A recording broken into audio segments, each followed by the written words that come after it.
Et le thème qu'on était en train de développer, c'était les ennemis d'une destinée. Donc mon objectif à travers ce test ou cet enseignement, c'était de voir ou de passer en revue rapidement quelques éléments qui sont très importants pour nous, qui peuvent nous emmener à atteindre notre destinée. Amen. Et comme définition, on avait dit que la destinée, c'était le destin. C'était la fatalité, ton avenir et ton sort. Amen. Donc la destinée, ce n'est pas ce qui se passe entre le point A et le point B.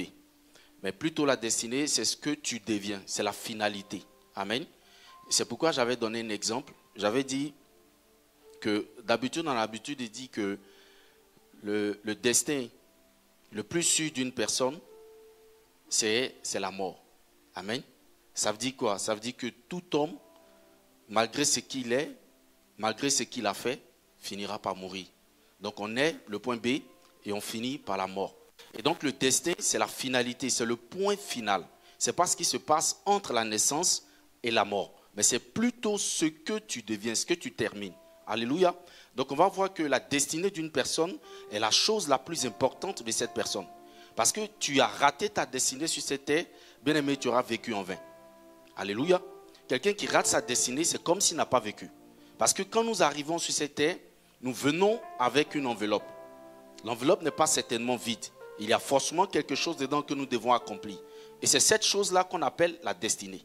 Donc si tu viens que tu n'as pas pu réaliser cette destinée, tu serais venu en vain. Alléluia. Gloire à Dieu. Donc la destinée, c'est quelque chose de très très important pour toi, chrétien, et pour moi, chrétien. Et nous avons également passé en revue qu'il y a deux courants. Il y a ceux qui pensent que notre destin est établi. C'est-à-dire un prophète vient, il te dit, toi, tu seras forcément telle personne ou tu vas faire ça. Et quel que soit ce qui va se passer, tu finiras par faire ce que exactement Dieu ou le prophète a dit. Il y a d'autres qui croient en cela. Et il y a d'autres qui pensent que on dit, le prophète a parlé sur ta vie, mais ce n'est pas sûr que cela s'accomplisse. Si tu n'as pas fait les actes qui accompagnent la prophétie, c'est difficile que cette prophétie puisse s'accomplir. Et il y a d'autres qui défendent le fait que quand on dit Dieu a parlé ou le prophète a parlé, ça va s'accomplir certainement. Comme quoi, Dieu, lorsque c'est sorti, c'est quelque chose qui s'accomplit certainement. Je ne sais pas si vous me comprenez. Pourtant, c'est différent. Amen. Est-ce qu'on est d'accord? Donc, le premier courant, c'est ceux qui pensent que le prophète a parlé sur ta vie. C'est sûr et certain que ça va s'accomplir. Je donne un exemple. Le prophète dit, par exemple, toi, tu vas devenir prophète des nations. Prophète des nations. OK? Et tu dors à la maison, tu ne pries pas, tu ne te consacres pas au Seigneur, tu ne médites pas la parole. Et que ce temps arrive, tu deviens prophète des nations. Forcément parce que c'est Dieu qui a dit. Et d'autres qui disent, le prophète a parlé, Dieu a parlé. Mais si tu n'accompagnes pas les actions, ça ne peut jamais se réaliser. Et heureusement qu'on avait demandé à certaines personnes qui ont levé la main. Donc on avait deux courants même dans la salle. Amen. Ce qui me plaît dans ce développement, c'est qu'on a revu aussi certaines choses. On a vu que dans Genèse 15, le verset 16, rapidement qu'on va voir. Genèse 15, le verset 16. On parle de la destinée. Genèse, chapitre 15, verset 16. Je lis au nom de Jésus. Amen. À la 4e génération, ils reviendront ici, car l'iniquité des Amoréens n'est pas encore à son comble. Amen. On peut s'asseoir. Donc je vous donne justement ce verset pour qu'on puisse comprendre. Amen. Dieu va se révéler à Moïse. Il va dire à Moïse, pendant que Moïse même traversait des moments difficiles, n'a pas d'enfant, il dit à Moïse, tu auras beaucoup d'enfants. Tu auras beaucoup de progéniture. Mais ce qui va se passer, c'est que ceux-là vont se retrouver en captivité. À la 4e génération, c'est-à-dire 400 ans après, qu'est-ce qui va se passer? Ils vont ressortir, mais je vais envoyer quelqu'un pour les sortir. Donc quand on parle de 4e génération, on a 400 ans. Amen. Et ce qui arrive, c'est que après 40 ans dans le désert, quand Moïse allait les sortir, après 40 ans dans le désert, les Hébreux vont enfin entrer dans le pays promis. Parce que la prophétie, c'était qu'ils rentrent. Mais que qui rentrent, c'était des gens de la 4e génération. Amen. Donc on suppose que c'est ceux qui étaient là, à la 4e génération, 400 ans après, qui devaient rentrer dans la terre promise. Mais ce qui va se passer, c'est que ceux-là, quand vous lisez très bien la Bible, ils vont tous passer par la mort. Même Moïse aussi va connaître la mort et après Josué va prendre la relève. Amen. Et j'avais posé la question, j'ai dit, qui avait dit? C'était Dieu qui avait promis à Moïse quand même. Mais qu'est-ce qui s'est passé? Les gens de la 4e génération ne sont pas rentrés. Amen. Le deuxième exemple que j'avais donné, c'était se trouvait dans Genèse 2, le verset 16.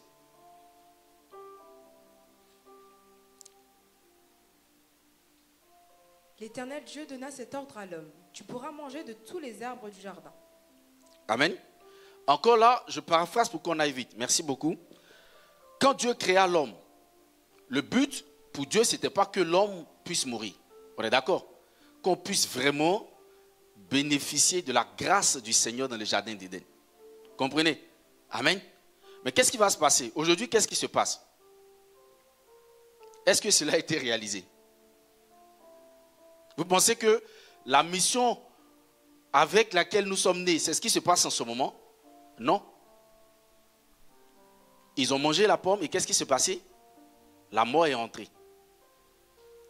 Gloire à Dieu. Alors que ce n'était pas dans le plan de Dieu que les choses se passent comme ça. Qui a dit? C'était Dieu. Mais cela ne s'est pas réalisé. Amen. Gloire à Dieu. Deutéronome 30:15. Il y a quelque chose aussi qui est là, qui va nous aider.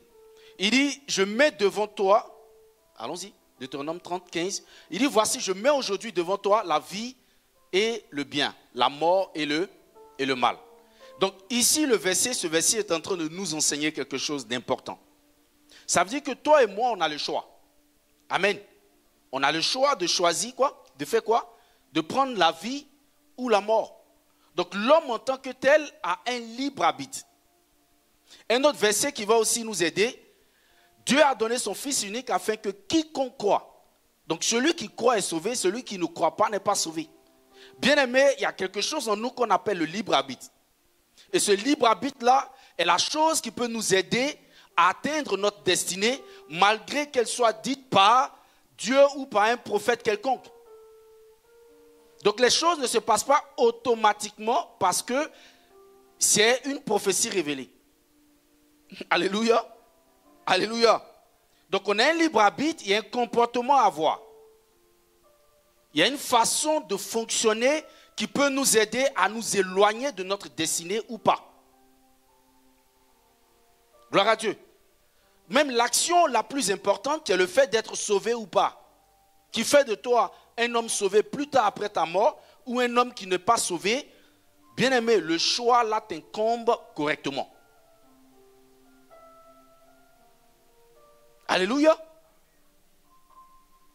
Donc ça veut dire certainement que bien vrai que notre destinée puisse être connue, c'est-à-dire la finalité, on sait que celui-là, il a un avenir très radieux, ça peut se dire par des prophètes. Je vois quelque chose comme un milliardaire, ça peut se dire par des prophètes. Mais si les actions, le choix que nous faisons tous les jours n'accompagnent pas cette prophétie, nous n'allons jamais devenir ce que Dieu voudrait que nous soyons. Ce n'est pas moi qui le dis, hein. C'est pourquoi j'ai donné ces exemples. Je pouvais aller directement, mais je suis passé par là pour qu'on comprenne. Le problème, c'est qu'enfant de Dieu, lorsque nous entendons souvent les prophéties, nous pensons que c'est la finalité, alors que c'est le début de quelque chose. Gloire à Dieu. Te donner la finalité, la couleur de ta destinée, c'est pour t'emmener à travailler pour pouvoir atteindre ce but.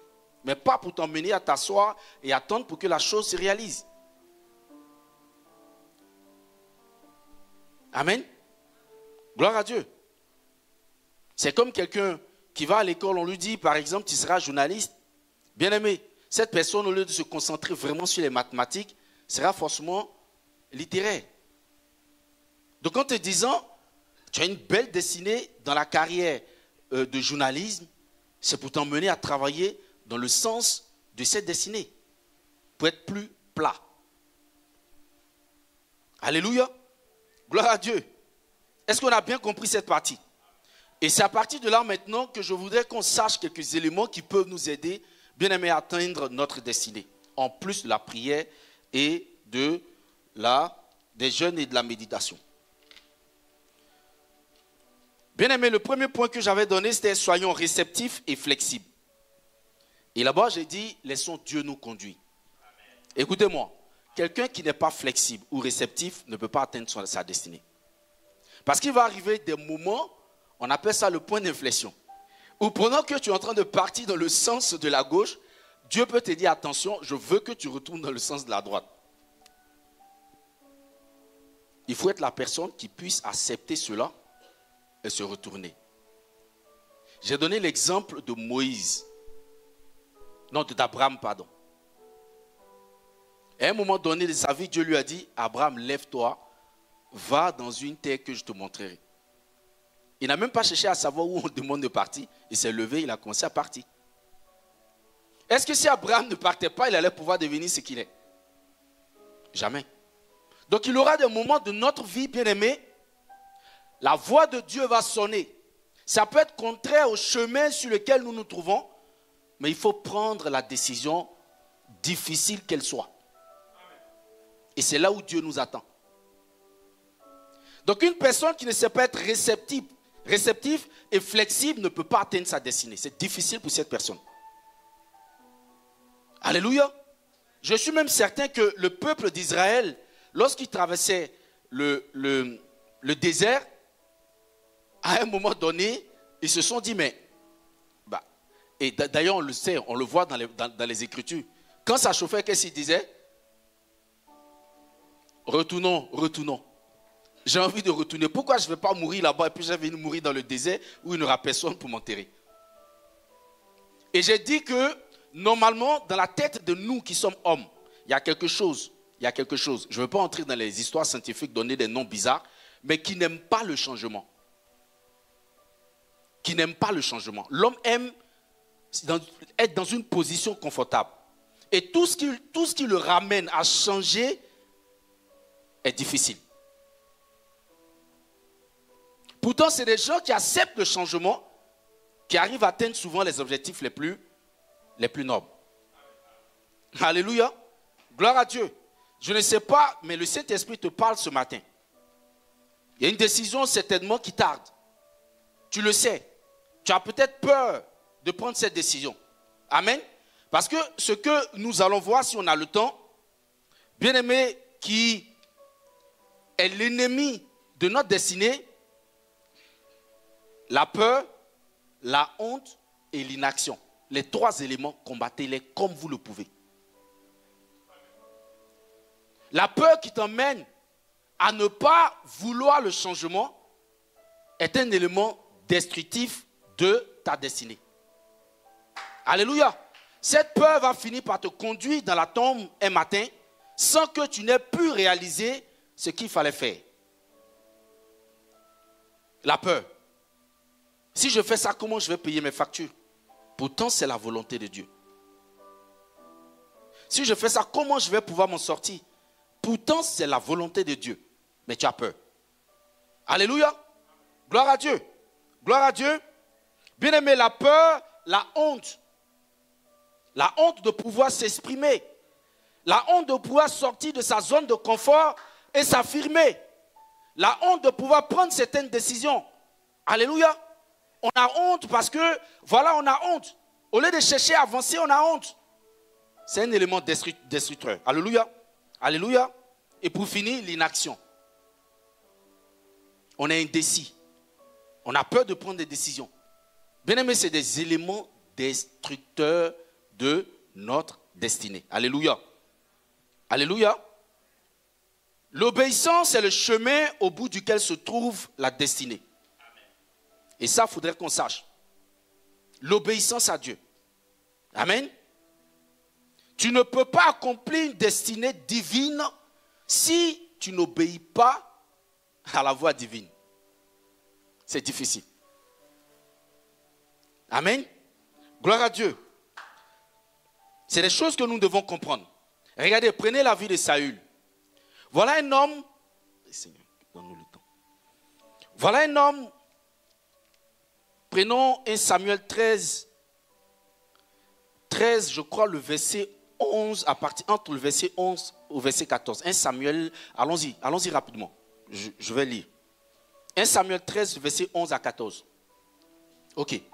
Samuel dit, qu'as-tu fait? Saül répondit, lorsque j'ai vu que le peuple se dispersait loin de moi, que tu n'arrivais pas au thème fixé et que les Philistins étaient assemblés à Michmash. Regardez quelque chose. Revenons. Il dit quoi? Ça c'est très important, je vais relever tout à l'heure. Lorsque j'ai vu que le peuple se dispersait loin de moi. Donc c'est quelqu'un qui attend qu'il y ait toujours des gens autour de lui. Allons-y.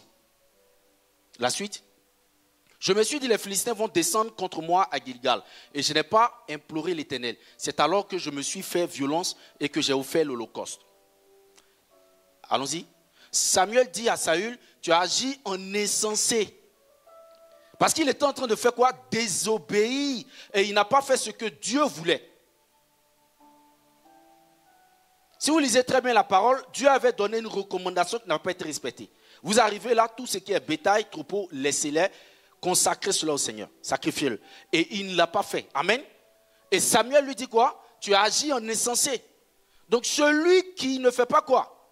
Qui n'obéit pas à la parole de Dieu ou à Dieu, bien aimé, agit en insensé. C'est ce que la Bible dit. Il est comme un insensé. Il y a quelque chose qui ne va pas. Alléluia. Il dit, tu n'as pas observé le commandement que l'Éternel, ton Dieu, t'avait donné. L'Éternel aurait affermi pour toujours ton règne sur Israël. Bien-aimé, voilà comment il a échoué.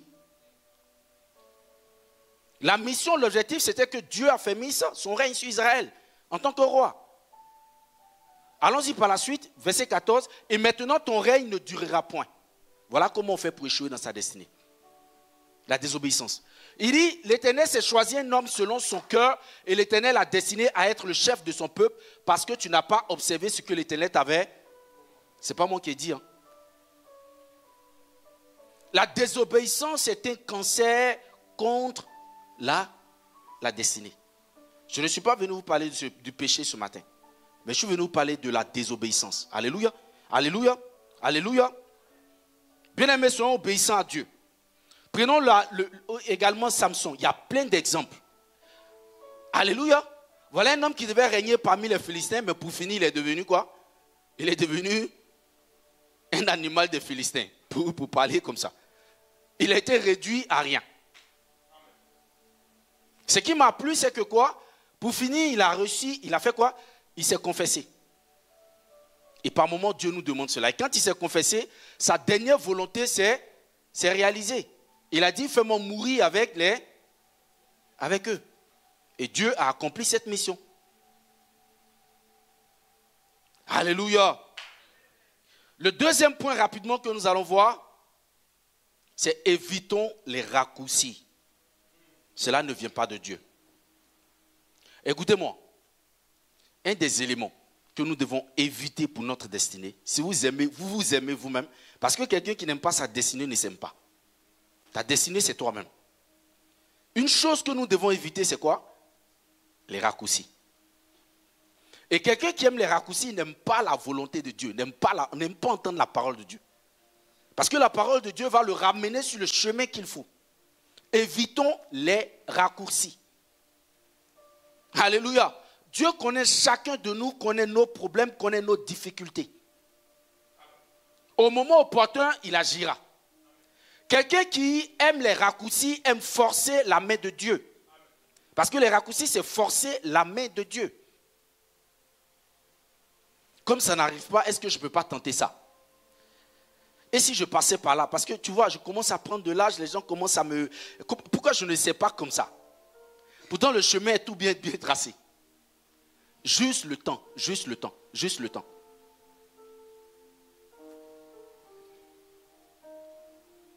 Les raccourcis. Amen. J'appelle raccourci toute action que tu veux mener en laissant très loin le Saint-Esprit. Sachant la volonté de Dieu, bien aimé, tu laisses à côté et tu préfères prendre le raccourci, le plus court chemin. Un exemple que je vous donne, prenons la vie d'Abraham et toujours sa femme. À un moment donné, ça commençait à tarder. Et vous savez ce que sa femme lui a dit? Abraham devait avoir plusieurs enfants, c'est ce que Dieu a dit. Comprenez? À un moment donné, l'âge commençait à avancer et les enfants n'arrivaient pas. Et la femme d'Abraham lui dit, Abraham, voilà ta servante qui est là. Moi, on dirait que peut-être Dieu a dit, mais ce n'est pas sûr que peut-être ça ne vient pas de moi. Donc, prends ma servante là, va avec. Et peut-être vous allez avoir des enfants comme Dieu le souhaite. Écoutez-moi, quand Dieu dit, il donne des moyens. Et Abraham est parti avec sa servante. L'enfant que Abraham a eu là, ça c'est une parenthèse. C'est ces enfants-là qui nous créent beaucoup de problèmes aujourd'hui.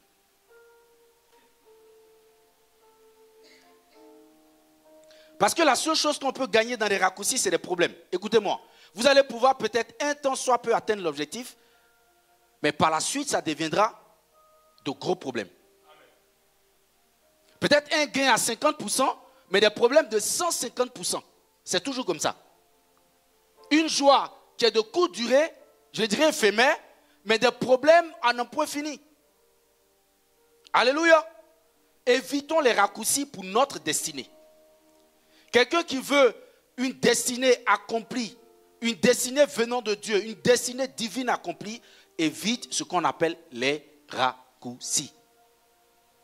Ce n'est pas la volonté de Dieu, les raccourcis. Alléluia. Gloire à Dieu.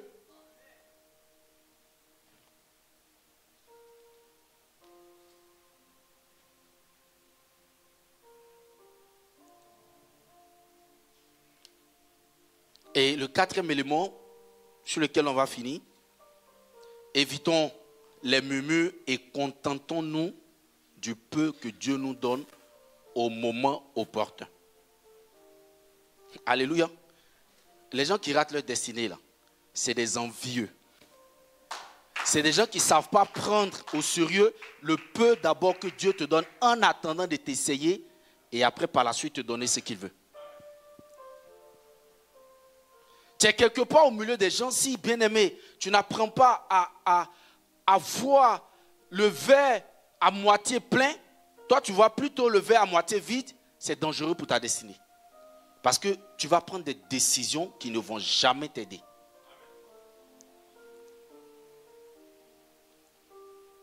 Apprenons à apprécier le peu que Dieu nous donne maintenant. C'est quand tu n'apprécies pas, tu vas aller chercher des raccourcis. C'est quand tu n'apprécies pas, tu vas te comparer aux autres. C'est quand tu n'apprécies pas, tu vas prendre tout ce qui te passe devant. Amen. Pour pouvoir faire quoi? Être au même niveau que les autres. Il y a des personnes qui ont gâché leur vie, leur jeunesse, bien aimé en suivant simplement les gens. Ils n'ont pas su attendre le temps de Dieu. Ils n'ont pas su respecter la volonté de Dieu. Parce que simplement, le peu qu'ils ont pour eux, c'est rien. Parce que c'est évident.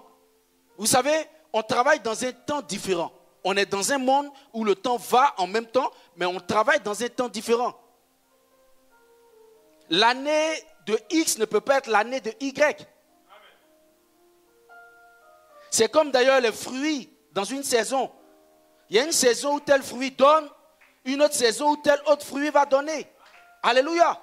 Donc ce n'est pas parce que le manguier est en train de porter des fruits aujourd'hui que l'avocatier va dire attention. Mais comment il fait pour donner des fruits? Attends, je vais aller sur son terrain pour m'asseoir, peut-être que là je vais avoir des fruits. Non, ça ne viendra jamais.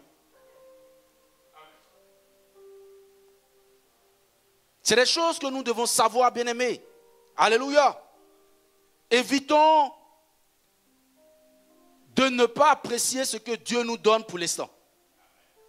Écoutez-moi. Dieu fait souvent des choses. Il peut te donner un peu et puis observer ta façon de faire.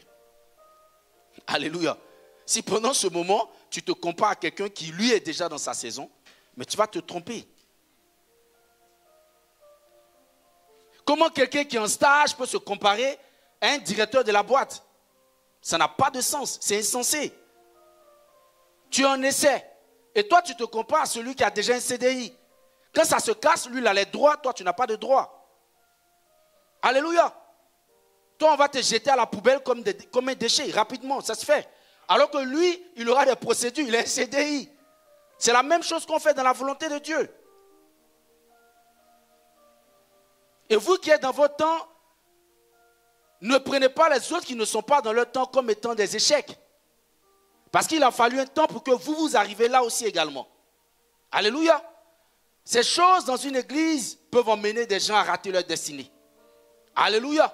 Il faudrait que nous arrivions à comprendre cela. C'est pourquoi la Bible dit que ceux qui sont forts fassent quoi?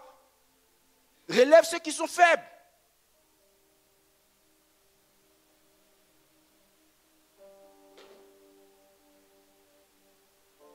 Et à côté, c'est les murmures, comme je l'ai dit.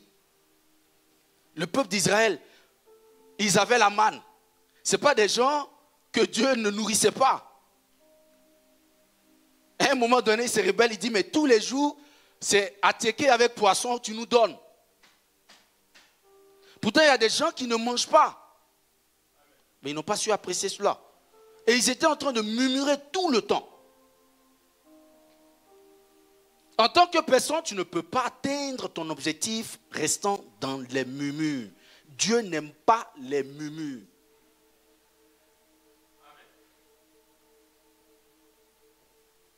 Tous les jours en train de raconter. Tous les jours en train de se plaindre. Alléluia. Où est la force de Dieu dans ta vie?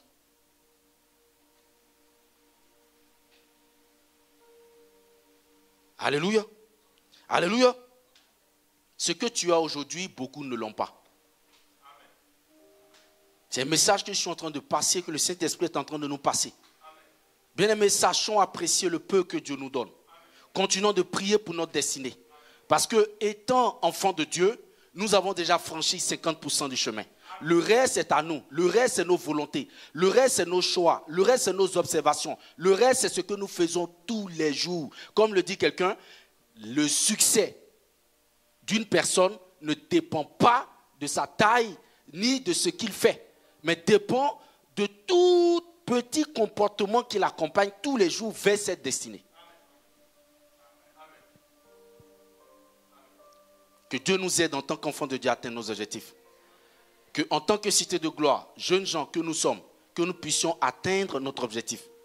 Bien-aimés, écoutez-moi. Si vous ratez votre objectif, vous ratez votre destin, vous avez vécu en vain. Mieux vaut que vous ne naissiez même pas. Alléluia. Alléluia. Ne soyez pas aussi des gens dont le destin n'a jamais été accompli avant de quitter la terre.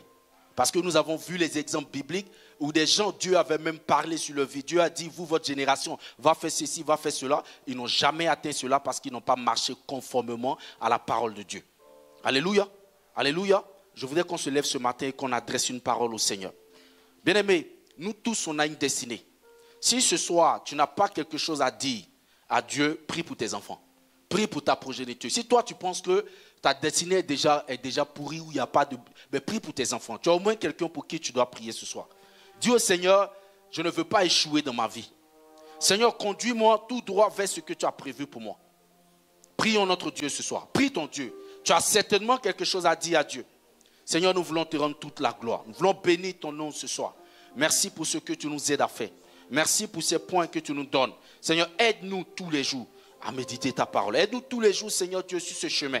Ce chemin, Seigneur, qui est souvent difficile. Ce chemin qui a besoin de choix, qui, Seigneur, souvent se voit très difficile, mais que nous devons quand même faire pour pouvoir accomplir cela. Merci parce que ce que tu as mis en nous ne restera point en vain. Merci pour ta grâce, merci pour ta faveur, merci pour tous ces jeunes gens, merci pour la cité de gloire, parce que tu nous aides au nom puissant de Jésus-Christ que nous t'avons prié. Amen.